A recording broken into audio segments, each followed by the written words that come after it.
4절 또 시장에서 돌아와서도 물을 뿌리지 않고서는 먹지 아니하며 그 외에도 여러 가지를 지키어 오는 것이 있으니 장과 주발과 녹그릇을 씻음이러라. 자, 이 이단 조사위원회 바리새인과 서기관들이 예수님의 제자들이 손을 씻지 않고 음식을 먹는 걸 보고 왜 시비를 걸려고 했느냐? 바로 그들의 전통이 있었기 때문입니다. 오늘 이 말씀에 보면 장로들의 전통이라고 하죠. 여기서 이 장로란 건 오늘날 우리 교회에 이런 장로를 말한 게 아니고 영어로 보면 엘더입니다. 어른들, 지도자들을 말하죠. 조상들을 말합니다. 즉 장로들의 전통이란 것은 조상 대대로 이렇게 전해 내려온 전통을 말합니다. 전통이라고 이렇게 생각하시면 되겠죠. 자, 예를 들면 우리 성경에는 안식일을 기억하여 거룩히 지키라 이 말씀만 있죠. 그럼 어떻게 거룩히 지켜야 되는가? 이거는 자세히 나와 있지 않습니다. 그래서 이제 유대인들이 바벨론 포로기 이후부터 이 율법을 어떻게 자세히 지킬 건가를 연구를 하죠.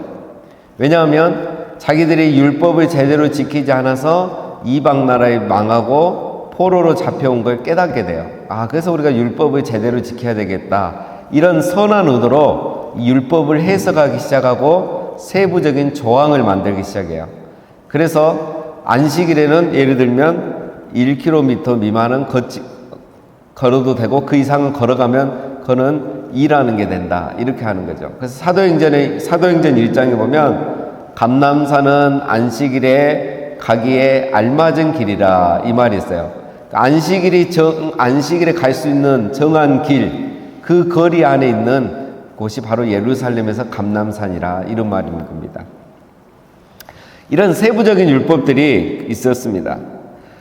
그 중에 하나가 이제 레위기의 11장에 보면 이제 음식법이 나오죠. 부정한 음식과 정결한 음식. 자, 이게 나오는데 이제 이거를 더 세분화시키는 겁니다. 거기에는 이제 음식의 종류에 대해서만 나왔지만 이걸 더 잘 지키기 위해서 유대인들이 어떤 율법을 만드냐면 규례를 만드냐면 이제 손을 씻고 음식을 먹어야 된다 이거예요. 아무리 정결한 음식을 먹어도 손이 부정한 상태에서 먹으면 그 음식이 부정해지고 나를 부정하게 만든다 이렇게 하죠. 그래서 음식을 먹기 전에 손을 씻어야 된다. 이제 이게 더 세분화되면서 밖에 나갔다 외출해서 들어오면 손을 씻어야 된다. 이것까지 해요. 왜냐하면 밖에 나가면 뭐죠? 이방인들을 만나잖아요. 그러면 악수도 하게 되고 또 내가 의도하지 않지만 악수는 안 해도 옷깃이 스치게 되고 또 시장에 가서 내가 물건을 사기 위해서 이 컵을 이렇게 들어서 봤는데 그 전에 이방인이 또 이걸 만졌다. 그러면 내가 부정해지는 거예요. 이런 율법들이 유대인들 안에 있어요. 그래서 반드시 밖에 나갔다 오면 나도 모르게 부정해질 것을 생각해서 손을 씻고 시장에 갔다 오면 반드시 손을 씻고 옷에 물을 뿌리고 정결 의식을 해야 되는 겁니다. 자, 이런 모든 것들이 처음에는 좋은 의도로 시작이 됐죠. 율법을 잘 지키기 위해서. 그런데 이제 시간이 흐르면서 그런 어떤 정신은 다 빠지고 이제 형식만 남게 된 겁니다. 그게 바로 장로의 전통이다. 이렇게 말하고 있죠. 그래서 나중에는 어떻게 되냐면 이 전통이 성경보다 더 권위를 갖게 됩니다. 더 중요하게 돼요. 자, 그걸 놓고 오늘 예수님이 이제 교훈을 주십니다. 자, 5절 이에 바리새인들과 서기관들이 예수께 묻되 어찌하여 당신의 제자들은 장로들의 전통을 준행하지 않냐고 부정한 손으로 떡을 먹나이까. 자, 이제 3절 4절에서 배경을 설명했기 때문에 이제 5절이 왜 이렇게 말하는지 이해가 되죠. 장로들의 전통 중에서 이제 유대인들이 특별히 강조했던 게 두 가지인데 안식일법, 그 다음에 정결의식입니다. 그러니까 늘 예수님이 이제 공격받는 게 안식일이잖아요. 왜 안식일에 병을 고치느냐? 왜 안식일에 이걸 먹느냐? 자, 이거죠. 그래서 왜 부정한 손으로 음식을 먹느냐? 이 정결의식과 안식일법을 가지고 늘 예수님을 공격했어요. 유대인들이 이렇게 공격하는 이유가 있습니다. 왜냐하면 이 정결의식은 율법은 당연한 거고 그 유대인들의 언약 백성이라는 이 공동체의 정체성, 유대인의 정체성을 지켜주는 게 이런 전통과 규례들이에요. 왜냐? 유대인들은 이제 바벨론 포로기부터 흩어져 살았잖아요. 2000년을 흩어져 살았잖아요. 그러니까 늘 이제 항상 자기들끼리만 이렇게 살던 유대인들이 심판받은 이후에는 섞여 사는 거예요. 그럼 이방인과 유대인들이 구별이 안 되는 거예요. 그래서 이 사람들이 이제 자기들이 이방인들과 구별되기 위해서는 이런 정결의식을 강조할 수밖에 없었던 거예요. 그런 의미에서 좋은 의도에서 이게 시작이 됐다라는 것을 이제 먼저 우리가 그렇게 봐줘야 되고, 이제 왜 이들이 이제 이걸 가지고 시비를 거느냐, 이런 좋은 의도를 가지고 우리는 지키고 있는데 왜 당신의 제자들은 이걸 무시하느냐, 이게 이제 굉장히 중요한 이슈인 거죠. 그래서 이렇게 질문을 한 겁니다. 자, 예수님이 6절에 대답하십니다. 이르시되 이사야가 너희 외식하는 자에 대하여 잘 예언하였도다. 기록하였으되 이 백성이 입술로는 나를 공경하되 마음은 내게서 멀도다. 자, 이사야 29장 13절 말씀이죠. 주께서 이르시되 이 백성이 입으로는 나를 가까이하며 입술로는 나를 공경하나 그들의 마음은 내게서 멀리 떠났나니 그들이 나를 경외함은 사람의 계명으로 가르침을 받았을 뿐이라. 자, 예수님이 이사야 말씀을 인용한 것은 이유는 하나입니다. 이사야 시대나 지금 시대나 다 너희들 다 똑같다. 하나님을 공경하고 경외하는 마음 하나도 없으면서 입술로만 그러고 너희가 똑같다 이거죠. 그러면서 예수님은 이제 이들의 신앙을 한마디로 뭘로 진단합니까? 외식하는 신앙. 외식하는 신앙이란 거는 한마디로 말하면 연기를 하는 신앙이죠. 연기. 외식하다는 연기하다야. 마음이 없으면 여러분 안 하면 될 건데 왜 마음이 없는데 연기를 하면서 이렇게 힘들게 신앙생활을 할까요? 외식하는 이유가 있습니다, 여러분. 우리 교회도 그렇죠. 오래 다니다 보면 마음이 없어도 하게 되잖아요. 왜냐하면 마음이 없어도 하는 이유는, 외식하는 이유는 자기를 높이기 위해서 그런 거예요. 특히 이 시대는 그렇죠. 종교국가잖아요. 이미 사회가 종교국가예요. 그러니까 어느 정도 이 종교적인 형식을 해야 자기가 인정받고 높아지는 겁니다. 그래서 이 외식하는 신앙이 이제 그들에게는 문제가 되었던 것이죠. 자, 그래서 7절 사람의 계명으로 교훈을 삼아 가르치니 나를 헛되이 경배하는도다 하였느니라. 자, 이들의 이제 특징은 뭡니까? 하나님의 계명은 버리고 사람의 전통은 지킨다 이거죠. 그래서 외식하는 신앙의 특징은 뭐냐? 하나님이 뭐라 하시냐? 하나님 말씀에는 관심이 없습니다. 사람이 뭐라고 하느냐? 이것이 중요해지는 거예요. 그래서 사람이 뭐라고 하고 우리 전통이 무엇이냐? 우리의 역사적인 전통이 무엇이냐? 이것이 중요한 거죠. 그래서 이런 전통에 사로잡히고 사람의 말에 사로잡히다가 원래의 정신, 근본 정신은 놓쳐버리게 되는 거죠. 8절 너희가 하나님의 계명은 버리고 사람의 전통을 지키느니라. 자, 외식의 결과는 사람의 전통을 지키려고 하나님의 법은, 말씀은 버리게 된다는 거죠. 자, 여러분 이 말을 지금 바리새인과 서기관들이 이해를 했겠습니까? 이해를 못할 거예요. 왜냐? 자기들은 이 전통, 장로들의 전통, 이것이 규례가 율법을 확대 적용하는 거라고 생각한 거죠. 율법을 잘 지키기 위해서 세부 조항을 만들고 확대해서 우리가 잘 적용하고 있는 건데 왜 우리가 하나님의 율법을 버렸다고 말하느냐? 이들은 이렇게 생각하는 겁니다. 이 확대 적용의 목적은 율법을 잘 지키기 위해서 우리가 하고 있는데 왜 율법을 버렸다고 말하느냐? 그들은 그렇게 생각했을 겁니다. 그래서 예수님께서 한 가지 예를 들어서 설명합니다. 그게 이제 고르반 제도예요. 9절에 또 이르시되 너희가 너희 전통을 지키려고 하나님의 계명을 잘 저버리는도다. 모세는 내 부모를 공경하라 하고 또 아버지나 어머니를 모욕하는 자는 죽임을 당하리라 하였거늘. 야, 그들이 전통을 지키면서 말씀을 저버리는 예를 들죠. 그 계명, 그 중에 하나가 이제 10계명, 내 부모를 공경하라입니다. 부모 공경이란 거는 우리 다 포함됐죠. 마음으로도 공경하고 물질로도 공경하잖아요. 부모 공경은 마음과 물질이 함께 가는 겁니다. 그러면서 이제 함께 있는 말씀이 뭐죠? 부모를 모욕하는 자는 죽임을 당하리라. 반드시 죽이라 그랬습니다. 부모 계명은 여러분 제일 중요하죠. 10계명에서 1계명부터 4계명은 하나님과 인간 간의 계명이고, 이제 5계명부터 10계명은 우리 이웃과의 관계된 계명이잖아요. 그 중에 첫 번째 계명이 부모와의 관계예요. 이 부모와의 관계가 바로 돼야 가정이 바로 되고 사회가 바로 되는 거죠. 이 사회를 유지하는 첫 번째 기반은 가정이에요. 그리고 그 가정의 첫 번째 질서는 부모 공경이에요. 부모 공경이 안 되면 절대 가정이 세워질 수 없고, 가정들이 제대로 안 서면 사회가 세워질 수 없는 거죠. 이 공동체를 세우기 위한 첫 번째 계명이에요. 그만큼 중요한 게 부모 공경이죠. 그래서 이 부모를 공경하지 않고 모욕하는 자는 반드시 죽이라고 이렇게 이제 모세 율법이 되어 있죠. 자, 그런데 11절에 너희는 이르되 사람이 아버지에게나 어머니에게나 말하기를 내가 드려 유익하게 할 것이 고르반 곧 하나님께 드림이 되었다고 하기만 하면 그만이라 하고, 자기 아버지나 어머니에게 다시 아무것도 하여 드리기를 허락하지 아니하여 너희가 전한 전통으로 하나님의 말씀을 폐하며 또 이 같은 일을 많이 행하느니라 하시고. 자, 여러분, 고르반이란 게 뭐냐면, 이 고르반법이란 거는 하나님께 맹세한 것은 반드시 지켜야 된다. 이게 이제 고르반법입니다.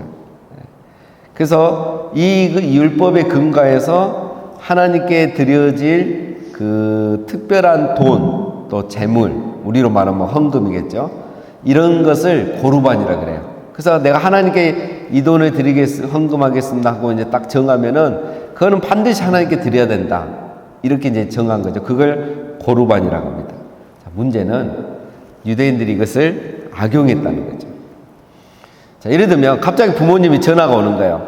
야, 아버지가 아프다. 지금 급하게 병원 가야 되는데 뭐 돈 50만 원만 보내주라. 이러는데 자녀가 제가 이번에 하나님 앞에 드리기로 작정을 해가지고 드릴 돈이 없습니다. 이러면은 죄가 아니다고 말하는 거예요, 이 사람들은. 부모님이 도움이 필요하는데 내가 부모님을 돕지 않아도 된다고 말하는 거예요. 왜? 그 돈은 내가 하나님께 드리기로 작정을 했으니까. 근데 원칙은 그게 아니죠. 뭡니까?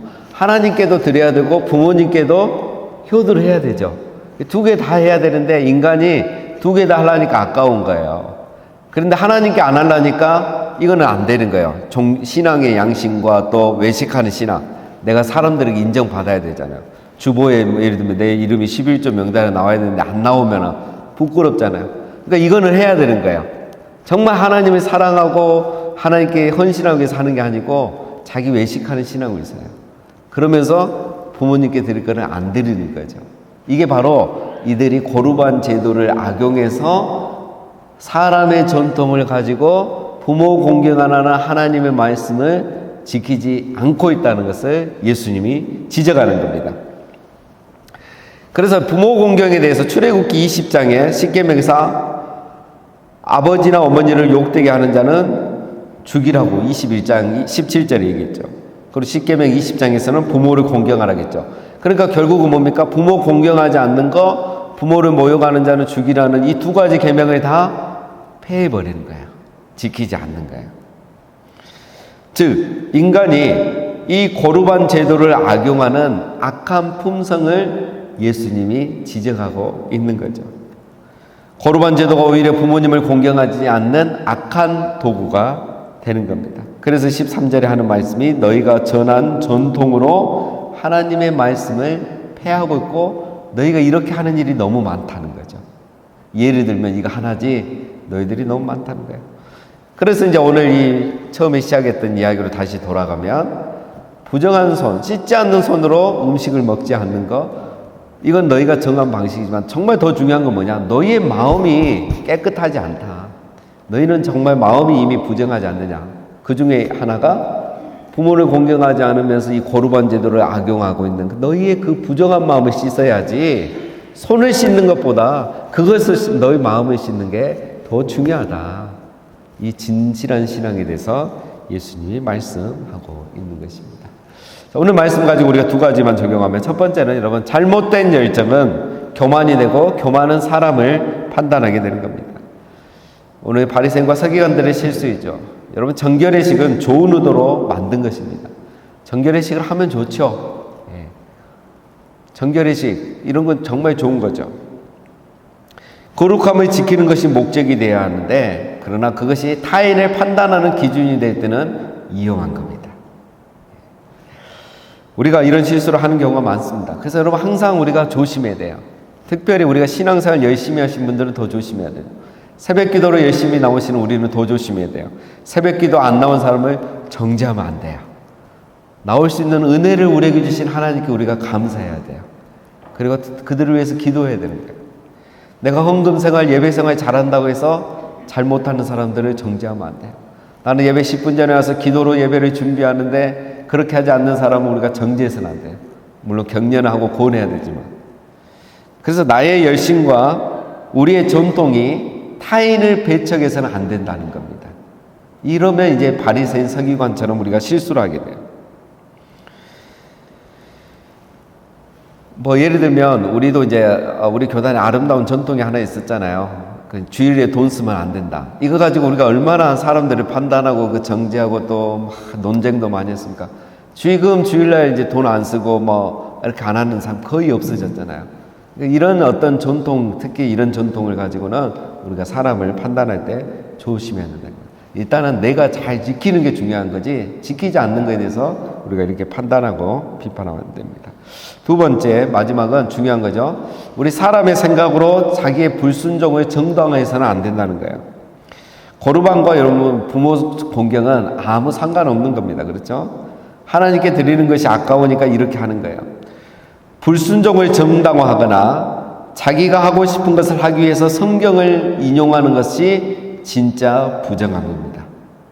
손을 씻는 게 부정함이 아니라 자기의 불순종을 정당화하고 자기를 합리화하기 위해서 성경을 인용하고 하나님의 이름을 함부로 부르는 것, 그게 진정한 부정함이에요. 그래서 우리 그리스도인들이 정말 조심해야 될 게 있습니다. 제가 우리 선교단체 가면 늘 우리 사람들 만나면 그런 말을 합니다, 여러분. 하나님이 말씀하셨는데 하나님이 원하시는 것 같아서 하나님이 이렇게 인도하셔서, 그러면서 들어보면 다 자기 하고 싶은 말 하고 자기 하고 싶은 대로 해요. 그러면서 하나님이 이렇게 하셔서 하나님 갖다 다 붙이는 거예요. 하나님 경외하는 마음도 없으면서. 그게 바로 여러분 진짜 부정함입니다. 우리 성전 개념도 마찬가지고요. 하나님이 거하신 곳이 성전이지 내가 있는 곳이 다 성전이 아니에요. 그래서 요즘 주일 성수 개념도 무너지고 예배당 예배 이게 다 무너져 버리는 거예요. 온라인 예배 그거 나쁜 거 아니면 좋은 거죠. 꼭 필요한 겁니다. 누구에게? 정말 사정 있는 분들에게. 몸이 아프시거나 다치셨거나 출장에 가셨거나 회에 가시거나 정말 필요한 분들에게. 근데 그게 성전 개념이 도입되면서 어디 가서나 내가 예배하면 그곳이 성전이다? 아닙니다, 여러분.